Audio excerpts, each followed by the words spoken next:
Thaina mamangayda lukrabi amagi pakhang masa anikak layrammi. Ahal du singi. Atombadudi yamna pangi. Ahal oirabi mama lukrabi du kanna narammi. Nongma mayamba asingbaduna manaw nupa apangda asumna hayrammi. Ibungo, ima anabasi iyamba sanghurage. Nang lawbuk kumlaga paudu khara yenglu. Mayambagi wadu tavada apangna makutta say ama pairaga law yengba chatkre. Lawbuk yoraba matamdadi Pajakraba kakseng pau mayamdu mamitta kakseng oina uraduna pauda kakseng tare haiduna pairi basay aduna loinamak kanthatlamlaga mayum halakle manaw apangna kakseng loinamak kanthatlamja haiba tawada mayambana mangedana ibungo imase nang sanglamu hairaga law yengba chatkre apangna anaba seba tawduna leiringai mama anabi aduna ising thakke hairaklammi apangna Pungada lok sauduna leriba ising asabadu thangtharaga mamagi mayada zoro haijinba matamdadi mama anavidu ising asabana poktuna sire maya kaduna siduna leibadu uba matamda apangbana hai imasi su chaninglaba male asumna haiduna siraba mamadu su hauriba sugonda thamlammi mayambana halakpa matamda tawromliba matoksi ubaduda Mayambadu o khongna kaplammi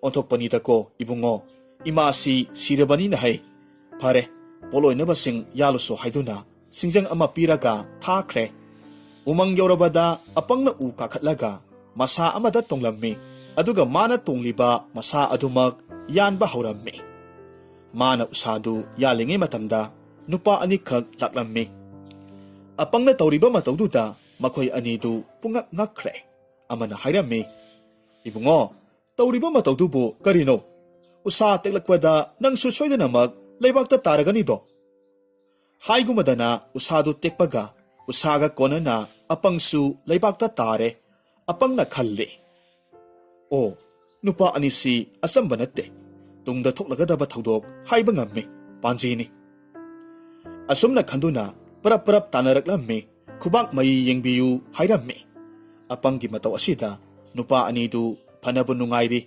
laknage khanduna khubak mai yengsinnarammi aduga hayrammi onthokpanida marup ngasi asimak nahaki aroiba matam haibadu oire ngasi se karigumba nahakna hakthi ahumlak khanba taragadi nang soidanamak siragadabane wasi hayramlaga nupa anidu chatkre apangdu hakthi khalakadra haiduna kibana loire Ikhan hek khaningdana hakthi anirak khandokre amata mangaire apang siba tare khanduna yamna waramme ahumlak suba hakthi khalakpadadi ai siraba mini khanduna mahak asum lakpa matamda ukrong ama thengnabadagi ukrong dugi manungda sanglaga leiramme hairibu ukrong asidi ahingda huranba anigi lotpham oiramme ahing oiraduna huranba anidu lotke haiduna sanglakpa matamda nupa ama layrambaduda makhoi animak pakhatlammi huranbana nang kanano haina hangba matamda apangna ai asibani haina khommi wari ngai hak sanaraba matungda huranbasing aduna mahaksi karamba mino haiba masak khanglaklammi huranba amana hairakhi marup nahak sidri bamongi imungda huranba sanglusi asumna haiduna bamongi imungduda apangbu puraklammi aduga apangdubu arumba potamak puthora uhaiduna huranba thajinkre apangna ising yawba khonghambun patradu lummi haiduna thangdoraklammi khonghambun nadi kari kanagani haiduna huranba anidu saurammi handak mukti makhol ahuba potamak puthora uhaiduna amuk thajinkre apangna imung changkhraga makhol hauba pot asum khalakpa matamda pung amakhak lairamba thengnarammi manawda yaibada tang hek lawi maruda yaibadana ghin hek hayrammi adudagidi huranba changlakpa mana migi imungduda pung maridu marengbanda huksillammi pungduda dintang tang haiduna leiduna mangak maruga hairaga pangyayda yaiba hauraklammi ahuba punggi makoldu tarubada bamongi imungdu mi loinamak hawatnaraklammi apanggi tawriba matawduda mi pumnamak karino haiduna ngagtuna yengnay apangna imungda pung yaibadu tawada Mapanda ngaihoriba huranba anidudi senkre. Imungdugi bamon ahanna apangbo pharaga kari tauba laklibano haina hangbada apangna wa pumnamag sumna haidorakpadagi bamon ahanna khalammi. Masidi maral leitaba mini asumba ngangba thamoy singba apangbani. Masudagidi apangbu phu saiba tawdana thadokpikre aduga hairammi. Ibungo fattaba miga khaktinarugano ko sumna satlu hairakpa aduda apangdu pukri khongbal turel migi yum samduna sumjing lakpa matamda khongnang achauba amakhak lairambadagi khongnang mathak kakhatkre. Kakhaturaga asom thangba masa kumtharakpadadi leibak phangdre. Khongnang masada yalaga leire. Songthasi wangmalli karamno haiduna yanduna leiringaida phau loge haiduna samu tongduna lakpa nupa amakhak thengnarammi. Samu tongba nupa aduda apangna usada yana hairammi. Marup ay kumthaba ngamdre khara amukta lauthabiramu hairammi. Samu tongbana yabibadagi apangki makhong paiduna lauthage tauringai samu du kok hek chathokre. Makhoi ani du amagi mathangda khongnangda yalaga leire. Kumthaba sungamdana asumna tharak yalaga leiringai sida pena sakpa nupa amakhak sagol tonglaga laklammi. Apangna sagol tongba pena sakpa nupa aduda ngaihakta lauthabiramu kumthaba ngamdre haijabadagi sagol tongbana lauthabigi haiduna samu tongbagi makhong pairaga lauthage tauringaida sagol dusu senthokre. Adudagidi makhoi ahumdu khongnang masada mathang yalaga leire. Makhoi ahumna asumna tharak yalaga leiringai apangna mathaktagi hairakhi. Oza pena sakpa pena matik amata sakpirau tasi. Pena sakpa ozana loikum loikabagi sei matik ama saklakpa matamda nungai man khaduna apangna makhut thaduklaga bhalo haiduna khubak hek khuvada makhoi ahummak leibakta phadrak launa taraklammi. Makha thangba sagol tungba nupadudi makhong tekle. Mayai thangba samu tongbadudi makhut tekle. Apangdi maraibak phabana asok apan amata yauhodre. Uthaktagi taraklaba matungda apangna turel amagi torbanda asum lakpa matamda magumna pangba nupa amasu turel khongnungda hi holaga makha pangna laklammi.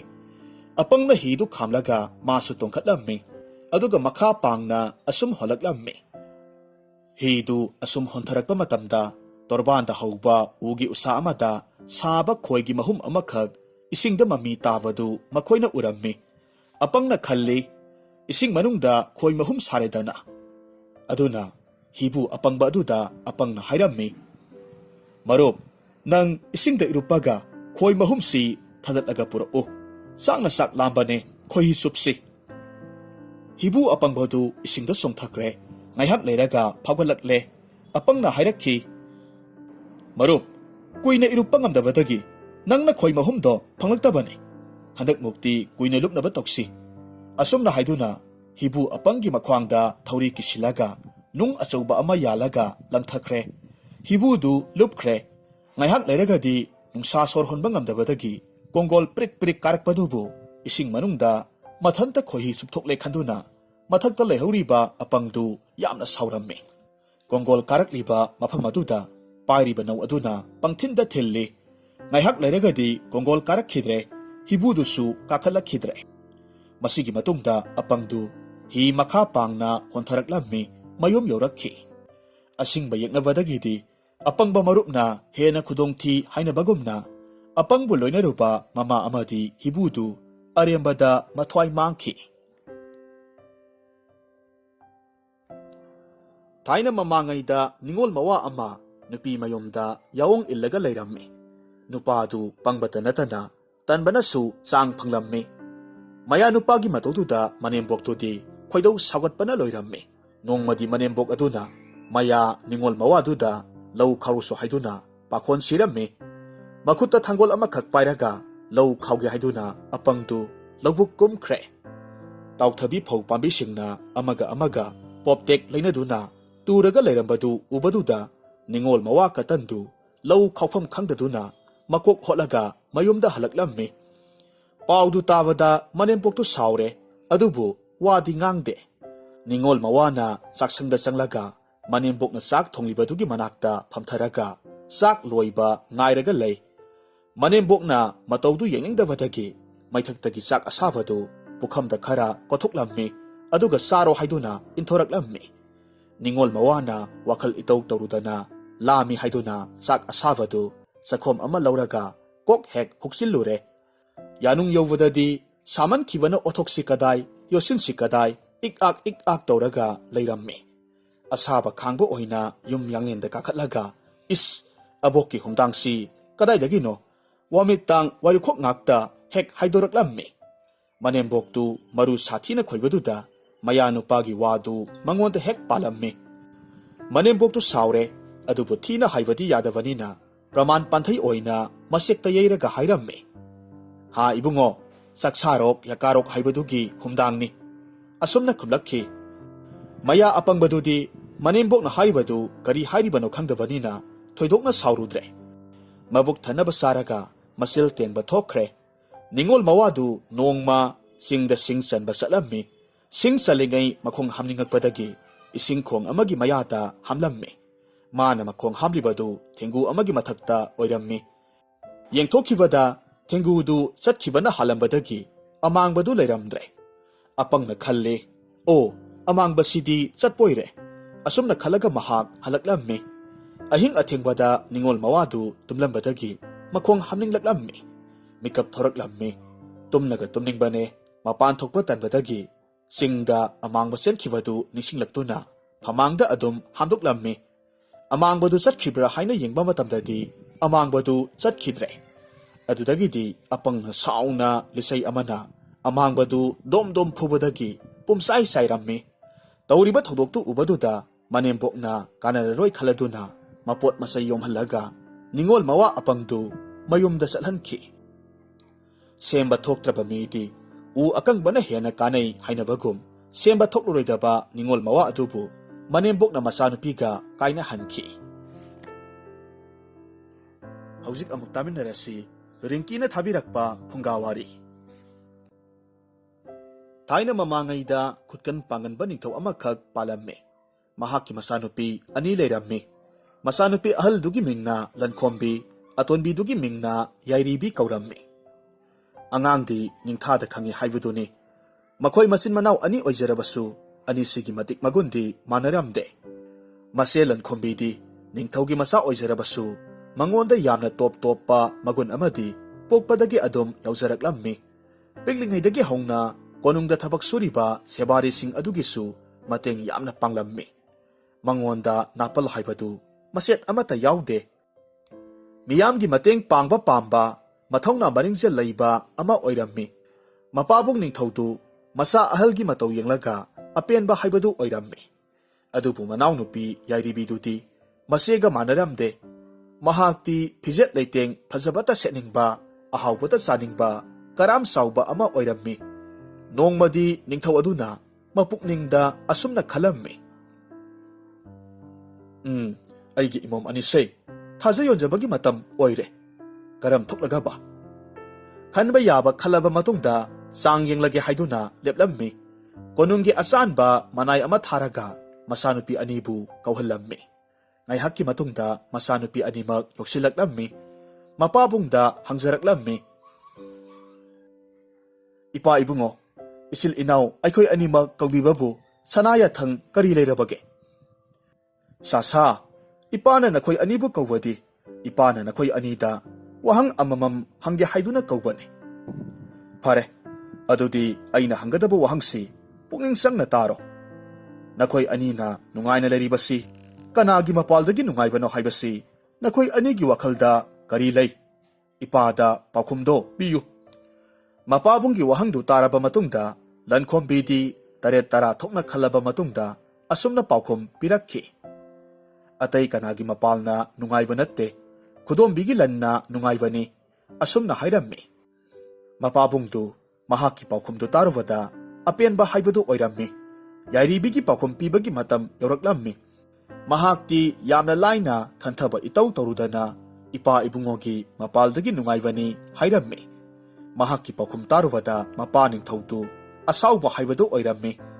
ꯃꯍꯥꯛꯄꯨ ꯆꯞ ꯆꯥꯅ ꯄꯔꯥ ꯇꯝꯕꯤꯔꯒꯦ ꯍꯥꯏꯅ ꯈꯟꯈ꯭ꯔꯦ꯫ ꯅꯨꯃꯤꯠ ꯑꯗꯨꯗꯒꯤ ꯍꯧꯔꯒ ꯂꯩꯕꯥꯛ ꯁꯤꯟꯕ ꯊꯨꯡꯅ ꯁꯅꯥ ꯌꯥꯊꯪ ꯇꯧꯊꯔꯝꯃꯤ꯫ ꯃꯍꯥꯛꯀꯤ ꯃꯆꯥꯅꯨꯄꯥ ꯑꯅꯤꯒꯤ ꯕꯣꯔ ꯑꯣꯏꯅꯅꯕ ꯂꯩꯄꯥꯛ ꯑꯁꯤꯗ ꯂꯩꯔꯤꯕ ꯄꯥꯈꯪ ꯃꯈꯩ ꯀꯣꯅꯨꯡꯗ ꯀꯥꯔꯛꯅꯕ ꯍꯥꯏꯔꯝꯃꯤ꯫ ꯅꯤꯡꯊꯧꯒꯤ ꯌꯥꯊꯪꯕꯨ ꯂꯨꯝꯅ ꯂꯧꯗꯨꯅ ꯂꯩꯄꯥꯛꯇꯨꯗ ꯂꯩꯔꯤꯕ ꯄꯥꯈꯪ ꯃꯈꯩꯁꯨ ꯀꯣꯅꯨꯡꯗ ꯂꯥꯛꯅꯔꯝꯃꯤ꯫ ꯅꯤꯡꯊꯧꯅ ꯃꯊꯪ ꯃꯅꯥꯎ ꯅꯥꯏꯅ ꯋꯥꯍꯪ ꯄꯥꯎꯍꯪ ꯇꯧꯕ ꯍꯧꯔꯝꯃꯤ꯫ ꯃꯁꯤꯒꯤ ꯃꯇꯨꯡꯗ ꯃꯌꯥꯝꯗꯨꯗꯒꯤ ꯈ꯭ꯋꯥꯏꯗꯒꯤ ꯁꯨꯅꯤꯡꯗꯕ ꯑꯍꯥꯎꯕ ꯆꯥꯕ ꯌꯥꯝꯅ ꯄꯥꯝꯕ ꯅꯨꯄꯥ ꯑꯗꯨꯅ ꯌꯥꯏꯔꯤꯕꯤꯒꯤ ꯕꯣꯔ ꯑꯣꯏꯅꯅꯕ ꯂꯦꯞꯂꯝꯃꯤ꯫ ꯂꯟꯈꯣꯝꯕꯤꯒꯤꯗꯤ ꯃꯄꯥ ꯅꯤꯡꯊꯧꯅ ꯂꯝꯗꯝ ꯑꯗꯨꯗ ꯊꯕꯛ ꯁꯨꯕ ꯅꯣꯝꯕ ꯌꯥꯝꯅ ꯀꯟꯕ ꯃꯊꯧꯅꯥ ꯃꯔꯤꯡꯖꯦꯜ ꯂꯩꯕ ꯅꯨꯄꯥ ꯊꯣꯛꯄ ꯄꯥꯈꯪ ꯑꯃ ꯈꯜꯂꯒ ꯃꯍꯥꯛꯀ ꯂꯨꯍꯣꯡꯕꯤꯔꯒꯦ ꯈꯜꯂꯝꯃꯤ꯫ ꯃꯄꯥ ꯅꯤꯡꯊꯧꯅ ꯐꯝꯅꯥꯏꯕ ꯀꯌꯥꯒ ꯇꯥꯟꯅꯔꯒ ꯑꯐꯕ ꯅꯨꯃꯤꯠ ꯂꯦꯞꯂꯕ ꯃꯇꯨꯡ ꯃꯈꯣꯏ ꯑꯅꯤꯕꯨ ꯂꯨꯍꯣꯡꯂꯝꯃꯤ꯫ ꯂꯟꯈꯣꯝꯕꯤ ꯃꯆꯥꯅꯨꯄꯤ ꯑꯍꯜ ꯑꯣꯏꯕꯅ ꯃꯍꯥꯛ ꯍꯥꯟꯅ ꯍꯣꯡꯂꯝꯃꯤ꯫ ꯑꯋꯣꯡ ꯑꯋꯨꯟ ꯆꯥꯎꯅ ꯇꯝꯂꯝꯃꯤ꯫ ꯂꯨꯍꯣꯡꯕ ꯂꯣꯏꯔꯕ ꯃꯇꯨꯡ ꯃꯅꯥꯏ ꯃꯁꯟꯒ ꯂꯣꯏꯅꯅ ꯃꯍꯥꯛꯀꯤ ꯅꯨꯄꯥ ꯃꯌꯨꯝꯗ ꯊꯤꯟꯕꯤꯔꯝꯃꯤ꯫ ꯌꯥꯏꯔꯤꯕꯤꯁꯨ ꯃꯆꯦꯒꯤ ꯂꯨꯍꯣꯡꯕ ꯂꯣꯏꯔꯕ ꯃꯇꯨꯡ ꯊꯤꯟꯊꯕ ꯇꯧꯗꯅ ꯍꯣꯡꯂꯝꯃꯤ꯫ ꯃꯍꯥꯛꯀꯤꯁꯨ ꯑꯋꯣꯡ ꯑꯋꯨꯟ ꯆꯥꯎꯅ ꯇꯝꯂꯝꯃꯤ꯫ ꯃꯅꯥꯏ ꯃꯁꯜꯒ ꯂꯣꯏꯅꯅ ꯅꯨꯄꯥ ꯃꯌꯨꯝꯗ ꯊꯤꯟꯈ꯭ꯔꯦ꯫ ꯑꯁꯨꯝ ꯇꯧꯅ ꯃꯇꯝ ꯈꯔ ꯍꯧꯈ꯭ꯔꯦ꯫ ꯂꯟꯈꯣꯝꯕꯤꯗꯤ ꯃꯍꯥꯛꯀꯤ ꯅꯨꯄꯥ ꯑꯗꯨꯒ ꯊꯣꯡ ꯃꯥꯟꯅꯅ ꯁꯨꯕ ꯅꯣꯝꯕ ꯀꯟꯕ ꯃꯔꯝꯅ ꯅꯣꯡꯃ ꯅꯣꯡꯃꯒꯤ ꯅꯨꯡꯉꯥꯏꯕ ꯑꯁꯨꯝ ꯍꯦꯟꯒꯠꯂꯛꯂꯝꯃꯤ꯫ ꯆꯥꯅ ꯊꯛꯅꯅꯕ ꯍꯩ ꯔꯥ ꯃꯅꯥ ꯃꯁꯤꯡ ꯐꯧ ꯃꯔꯥꯡ ꯀꯥꯏꯅ ꯄꯨꯊꯣꯛꯄ ꯉꯝꯂꯝꯃꯤ꯫ ꯃꯁꯤꯗ ꯃꯄꯥ ꯅꯤꯡꯊꯧꯗꯨꯗꯤ ꯉꯝꯈꯩ ꯂꯩꯇꯅ ꯍꯔꯥꯎꯕ ꯍꯥꯏꯕꯗꯨ ꯑꯣꯏꯔꯝꯃꯤ꯫ ꯅꯥꯀꯜ ꯑꯃꯔꯣꯝꯗ ꯌꯥꯏꯔꯤꯕꯤ ꯑꯃꯗꯤ ꯃꯍꯥꯛꯀꯤ ꯅꯨꯄꯥꯗꯨꯗꯤ ꯊꯕꯛꯇꯤ ꯁꯨꯅꯤꯡꯗꯕ ꯑꯍꯥꯎꯕꯇ ꯆꯥꯅꯤꯡꯕ ꯃꯤ ꯑꯣꯏꯕꯅ ꯂꯨꯍꯣꯡꯕꯗ ꯍꯥꯞꯈꯤꯕ ꯑꯎꯟꯄꯣꯠꯁꯤꯡꯗꯨ ꯐꯥꯎꯕ ꯀꯥꯏꯔꯒ ꯑꯁꯨꯝ ꯆꯥꯕ ꯃꯇꯝꯗ ꯅꯣꯡꯃ ꯅꯣꯡꯃꯒꯤ ꯑꯋꯥꯕ ꯍꯥꯏꯕꯗꯨ ꯑꯣꯏꯔꯛꯂꯝꯃꯤ꯫ ꯃꯁꯤꯅ ꯃꯔꯝ ꯑꯣꯏꯔꯒ ꯅꯤꯡꯉꯥꯏ ꯁꯪꯗꯥꯅꯕ ꯈꯠꯅ ꯆꯩꯅꯕ ꯇꯣꯏꯅ ꯇꯣꯏꯅ ꯊꯣꯛꯂꯛꯈꯤ꯫ ꯅꯣꯡꯃꯗꯤ ꯌꯥꯏꯔꯤꯕꯤ ꯑꯃꯗꯤ ꯃꯍꯥꯛꯀꯤ ꯅꯨꯄꯥꯗꯨꯒ ꯄꯨꯟꯅ ꯋꯥ ꯇꯥꯅꯔꯝꯃꯤ꯫ ꯌꯥꯏꯔꯤꯕꯤꯅ ꯃꯍꯥꯛꯀꯤ ꯅꯨꯄꯥꯗꯨꯗ ꯑꯁꯨꯝꯅ ꯍꯥꯏꯔꯝꯃꯤ, "ꯏꯕꯥꯅꯤꯈꯛ ꯆꯥꯕ ꯑꯁꯤꯗ ꯏꯃꯨꯡꯁꯦ ꯑꯋꯥꯕ ꯍꯥꯏꯕꯗꯨ ꯑꯣꯏꯔꯦ꯫ ꯅꯠꯇꯦ, ꯅꯪꯁꯨ ꯅꯨꯄꯥ ꯑꯃ ꯑꯣꯏꯕꯒꯤ ꯈꯔ ꯁꯨ ꯅꯣꯝꯂꯗꯤ ꯐꯒꯗꯕ꯫ ꯍꯧꯖꯤꯛꯇꯤ ꯀꯔꯤ ꯊꯣꯛꯂꯦ? ꯂꯨꯍꯣꯡꯕꯗ ꯍꯥꯞꯂꯛꯄ ꯑꯎꯟꯄꯣꯠꯁꯤꯡꯁꯦ ꯀꯥꯏꯗꯨꯅ ꯆꯥꯕꯗ ꯂꯣꯏꯔꯛꯂꯕꯅꯤ꯫ ꯃꯤ ꯈ꯭ꯋꯥꯏꯗꯧꯅ ꯈꯔꯁꯨ ꯊꯕꯛ ꯁꯨꯔꯗꯤ ꯐꯗꯧꯕ꯫ ꯐꯔꯦ, ꯍꯣꯔꯦꯟ ꯅꯨꯃꯤꯗꯥꯡꯒꯤ ꯊꯣꯡꯅꯅꯕ ꯀꯔꯤꯃꯠꯇ ꯂꯩꯇꯕꯅꯤ꯫ ꯆꯠꯂꯣ, ꯀꯅꯥꯅꯣꯃꯗꯒꯤ ꯈꯔꯁꯨ ꯍꯪꯉꯨ꯫ ꯑꯩꯅ ꯁꯨꯝ ꯍꯪꯕ ꯍꯥꯏꯕꯗꯨꯗꯤ ꯐꯖꯃꯟꯗꯦ." ꯌꯥꯏꯔꯤꯕꯤꯒꯤ ꯅꯨꯄꯥꯗꯨ ꯅꯨꯃꯤꯗꯥꯡ ꯆꯔꯥ ꯍꯦꯜꯂꯅꯤ ꯄꯥꯈꯠꯇꯨꯅ ꯃꯍꯥꯛꯀꯤ ꯅꯨꯄꯤꯅ ꯍꯥꯏꯕꯒꯤ ꯃꯇꯨꯡ ꯏꯟꯅ ꯃꯈꯣꯏꯒꯤ ꯌꯨꯝꯗꯒꯤ ꯈꯔ ꯆꯠꯂꯒ ꯂꯩꯕ ꯈꯨꯡꯒꯪ ꯑꯗꯨꯒꯤ ꯏꯃꯨꯡ ꯑꯃꯗ ꯆꯦꯡ ꯆꯥꯛ ꯍꯪꯂꯝꯃꯤ꯫ ꯑꯗꯨꯕꯨ ꯄꯤꯔꯛꯄꯗꯤ ꯂꯥꯏꯔꯗꯅ ꯏꯃꯨꯡ ꯑꯗꯨꯗꯒꯤ ꯅꯨꯄꯤ ꯑꯃꯅ ꯑꯁꯨꯝꯅ ꯍꯥꯏꯔꯛꯈꯤ, "ꯍꯣ ꯏꯕꯨꯡꯉꯣ, ꯅꯤꯡꯊꯧ ꯃꯆꯥꯅꯨꯄꯤ ꯂꯧꯕ, ꯅꯕꯨꯛꯇꯨ ꯊꯟꯒꯦ ꯍꯥꯏꯔꯕꯗꯤ ꯈꯔꯁꯨ ꯊꯕꯛ ꯁꯨꯕ ꯆꯠꯂꯨ꯫ ꯈꯣꯡ ꯆꯣꯠꯂꯒ ꯆꯤꯟ ꯆꯣꯠꯂꯤ ꯍꯥꯏꯅꯕ ꯑꯃꯁꯨ ꯂꯩꯕꯅꯤ꯫ ꯃꯁꯤ ꯅꯈꯣꯏ ꯅꯇꯩ ꯅꯅꯥꯎꯗꯤ ꯈꯪꯗ꯭ꯔꯕ ꯃꯥꯜꯂꯦ꯫ ꯀꯔꯤ ꯀꯥꯟꯅꯗꯕꯗ ꯑꯁꯨꯝꯅ ꯍꯥꯏꯔꯛꯈꯤ." ꯋꯥꯍꯩꯁꯤꯡꯁꯤ ꯇꯥꯕꯗ ꯃꯃꯥꯏ ꯃꯃꯤꯠ ꯉꯥꯡꯁꯪ ꯉꯥꯡꯗꯨꯅ ꯏꯀꯥꯏꯗꯨꯅ ꯂꯥꯛꯈꯤ꯫ ꯃꯌꯨꯝ ꯌꯧꯔꯕ ꯃꯇꯨꯡꯗ ꯃꯍꯥꯛꯀꯤ ꯅꯨꯄꯤꯗ ꯋꯥꯔꯤ ꯄꯨꯝꯅꯃꯛ ꯇꯝꯂꯝꯃꯤ꯫ ꯌꯥꯏꯔꯤꯕꯤꯗꯨ ꯌꯥꯝꯅ ꯁꯥꯎꯅꯤꯡꯕ ꯍꯥꯏꯕꯗꯨ ꯊꯣꯛꯂꯝꯃꯤ꯫ ꯅꯨꯄꯤ ꯑꯗꯨꯅ ꯍꯥꯏꯔꯛꯄ ꯋꯥꯍꯩꯁꯤꯡ ꯑꯗꯨꯗ ꯃꯍꯥꯛ ꯏꯀꯥꯏꯕꯁꯨ ꯐꯥꯎꯔꯝꯃꯤ꯫ ꯌꯥꯏꯔꯤꯕꯤꯅ ꯃꯍꯥꯛꯀꯤ ꯅꯨꯄꯥ ꯑꯗꯨꯗ ꯑꯁꯨꯝꯅ ꯍꯥꯏꯔꯝꯃꯤ, "ꯐꯔꯦ, ꯉꯁꯤꯒꯤꯗꯤ ꯈꯥꯡꯂꯁꯤ꯫ ꯍꯌꯦꯡ ꯅꯣꯡꯉꯥꯜꯂꯒ ꯏꯄꯥꯝ ꯀꯣꯅꯨꯡꯗ ꯆꯠꯂꯁꯤ꯫ ꯑꯗꯨꯒ ꯏꯄꯥ ꯏꯕꯨꯡꯉꯣꯗ ꯍꯪꯂꯨꯔꯁꯤ." ꯋꯥꯐꯝ ꯑꯗꯨꯗ ꯃꯥꯒꯤ ꯅꯨꯄꯥ ꯑꯗꯨꯁꯨ ꯍꯣꯏ ꯍꯥꯏꯔꯝꯃꯤ꯫ ꯃꯊꯪꯒꯤ ꯑꯌꯨꯛ ꯑꯉꯟꯕꯗꯗꯤ ꯃꯇꯩ ꯃꯅꯥꯎ ꯑꯅꯤꯗꯨ ꯀꯣꯅꯨꯡ ꯆꯠꯅꯅꯕ ꯁꯦꯝ ꯁꯥꯔꯝꯃꯤ꯫ ꯑꯁꯨꯝꯅ ꯀꯣꯅꯨꯡꯗ ꯂꯥꯛꯂꯝꯃꯤ꯫ ꯀꯣꯅꯨꯡ ꯌꯧꯔꯕ ꯃꯇꯨꯡꯗꯗꯤ ꯃꯃꯥ ꯏꯕꯦꯝꯃ ꯃꯄꯥꯕꯨꯡ ꯑꯅꯤꯃꯛ ꯎꯅꯔꯝꯃꯤ꯫ ꯀꯣꯅꯨꯡꯒꯤ ꯐꯝꯅꯥꯏꯕ ꯈꯔꯁꯨ ꯂꯩꯔꯝꯃꯤ꯫ ꯅꯤꯡꯊꯧ ꯑꯗꯨꯅ ꯃꯍꯥꯛꯀꯤ ꯃꯆꯥꯅꯨꯄꯤ ꯌꯥꯏꯔꯤꯕꯤꯅ ꯂꯥꯛꯄꯒꯤ ꯃꯔꯝ ꯈꯪꯂꯝꯃꯤ꯫ ꯃꯥꯡꯖꯧꯅꯅ ꯍꯥꯏꯔꯛꯀꯗꯕ ꯋꯥꯁꯤꯡꯁꯨ ꯂꯣꯏꯅ ꯎꯔꯝꯃꯤ꯫ ꯍꯥꯏꯔꯛꯀꯗꯕ ꯋꯥꯗꯨ ꯇꯥꯗꯅ ꯀꯟꯊꯠꯂꯒꯦ ꯈꯜꯂꯝꯃꯤ꯫ ꯅꯤꯡꯊꯧꯅ ꯌꯥꯏꯔꯤꯕꯤꯒꯤ ꯃꯇꯩ ꯃꯅꯥꯎꯗ ꯑꯁꯨꯝꯅ ꯍꯪꯉꯤ, "ꯅꯈꯣꯏ ꯑꯅꯤꯅ ꯂꯥꯛꯄꯗꯤ ꯀꯔꯤ ꯃꯔꯝꯒꯤꯅꯣ? ꯀꯔꯤ ꯑꯔꯨꯕ ꯋꯥꯐꯝꯒꯤꯅꯣ? ꯍꯥꯏꯌꯨ." ꯌꯥꯏꯔꯤꯕꯤꯅ ꯈꯨꯝꯃꯤ, "ꯏꯄꯥ ꯏꯕꯨꯡꯉꯣ, ꯅꯌꯥ ꯅꯨꯄꯥꯒ ꯑꯩꯒꯗꯤ ꯑꯋꯥꯕ ꯍꯥꯏꯕꯗꯨ ꯑꯣꯏꯔꯦ꯫ ꯅꯣꯡꯃꯒꯤ ꯆꯔꯥ 2 ꯁꯨꯅ ꯆꯥꯅꯕ ꯍꯣꯠꯅꯕꯗ ꯈꯝ ꯊꯦꯡꯅ ꯋꯥꯕ ꯍꯥꯏꯕꯗꯣ ꯑꯣꯏꯔꯦ꯫ ꯐꯤꯕꯝ ꯑꯃ ꯏꯆꯥ ꯆꯥꯗ꯭ꯔꯦ꯫ ꯂꯨꯍꯣꯡꯕꯗ ꯍꯥꯞꯂꯛꯄ ꯄꯨꯝꯅꯃꯛꯁꯨ ꯁꯤꯠ ꯅꯥꯜꯂꯦ꯫ ꯌꯥꯔꯒꯗꯤ ꯃꯇꯦꯡ ꯈꯔ ꯄꯥꯡꯕꯤꯌꯨ." ꯋꯥꯍꯩꯁꯤꯡꯁꯤ ꯇꯥꯕꯗ ꯅꯤꯡꯊꯧꯗꯨ ꯁꯥꯎꯅꯤꯡꯂꯝꯃꯤ꯫ ꯐꯝꯅꯥꯏꯕꯁꯤꯡꯒꯤ ꯃꯃꯥꯡꯗꯁꯨ ꯏꯀꯥꯏꯔꯝꯃꯤ꯫ ꯑꯁꯨꯝꯅ ꯆꯩꯔꯒ ꯍꯥꯏꯔꯛꯈꯤ, "ꯌꯨꯝ ꯄꯥꯅꯤꯡꯂꯕꯗꯤ ꯃꯌꯥꯝꯒ ꯊꯣꯡ ꯃꯥꯟꯅꯅꯕ ꯍꯣꯠꯅꯧ꯫ ꯃꯁꯤ ꯅꯠꯇ꯭ꯔꯒꯗꯤ ꯃꯤ ꯑꯣꯏꯅ ꯍꯤꯡꯕ ꯀꯔꯝꯅ ꯉꯝꯅꯤ? ꯅꯨꯄꯥ ꯅꯪꯁꯨ ꯅꯨꯄꯤꯒꯤ ꯃꯇꯨꯡ ꯏꯟꯒꯦ ꯈꯟꯒꯅꯨ. ꯆꯥꯕ ꯊꯛꯄꯒꯤ ꯉꯥꯛ ꯈꯜꯂꯕꯗꯤ ꯅꯄꯨꯟꯁꯤꯒꯤ ꯃꯤ ꯑꯣꯏꯕ ꯉꯝꯂꯔꯣꯏ. ꯁꯨꯅꯤꯡꯗꯕ ꯅꯈꯣꯏ ꯑꯅꯤꯒꯤꯗꯤ ꯆꯪꯖꯐꯝ ꯂꯩꯇꯦ. ꯆꯠꯈ꯭ꯔꯣ ꯆꯠꯂꯨ. ꯑꯁꯨꯝꯅ ꯍꯥꯏꯔꯝꯃꯤ. ꯃꯄꯥꯕꯨꯡꯅ ꯇꯥꯊꯤ ꯇꯥꯑꯣꯏꯅ ꯆꯩꯔꯛꯄꯗꯨꯗ ꯃꯈꯣꯏ ꯑꯅꯤꯃꯛ ꯏꯀꯥꯏꯔꯝꯃꯤ. ꯋꯥꯍꯩ ꯑꯃ ꯐꯥꯎꯕ ꯍꯥꯏꯔꯝꯗꯅ ꯃꯌꯨꯝ ꯍꯜꯂꯛꯈꯤ.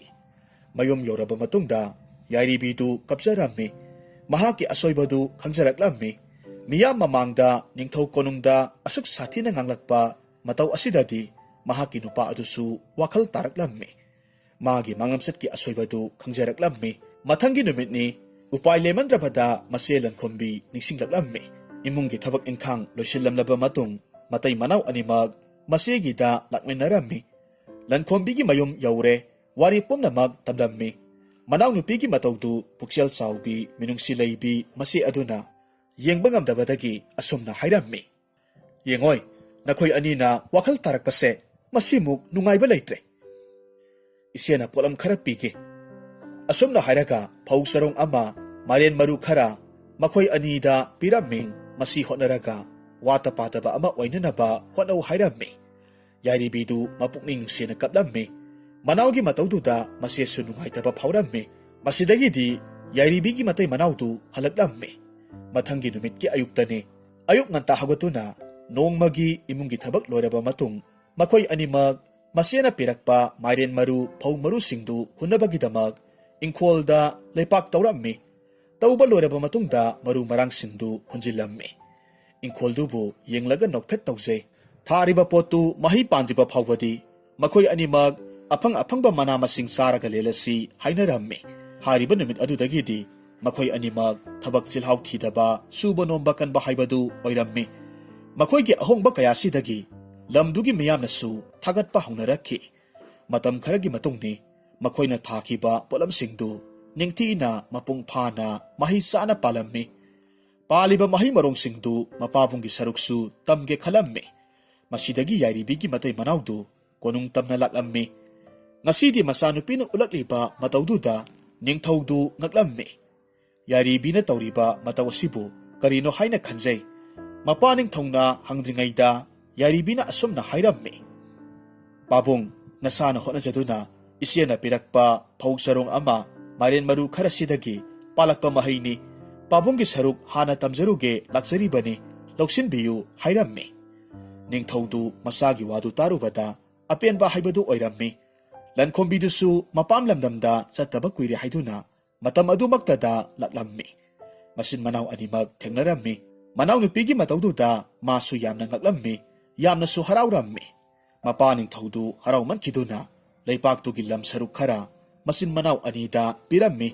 ꯑꯗꯨꯒ ꯃꯄꯥꯅ ꯍꯥꯏꯔꯝꯃꯤ. ꯏꯄꯥꯒꯤ ꯏꯃꯣꯝ, ꯅꯈꯣꯏ ꯑꯅꯤꯃꯛ ꯉꯁꯤꯗꯒꯤꯗꯤ ꯆꯥꯎꯈꯠꯄ ꯑꯊꯣꯏꯕ ꯍꯥꯏꯕꯗꯣ ꯑꯣꯏꯖꯔꯨꯔꯣ. ꯅꯨꯡꯉꯥꯏ ꯌꯥꯏꯐꯕꯇ ꯑꯣꯏꯔꯣ ꯏꯆꯥ ꯑꯅꯤꯃꯛ. ꯑꯁꯨꯝꯅ ꯍꯥꯏꯔꯝꯃꯤ. ꯍꯥꯏꯔꯤꯕ ꯅꯨꯃꯤꯠ ꯑꯁꯤꯗꯒꯤꯗꯤ ꯂꯟꯈꯣꯝꯕꯤ ꯑꯃꯗꯤ ꯌꯥꯏꯔꯤꯕꯤ ꯍꯦꯟꯅ ꯅꯨꯡꯉꯥꯏ ꯌꯥꯏꯐꯅ ꯄꯥꯟꯈꯤ.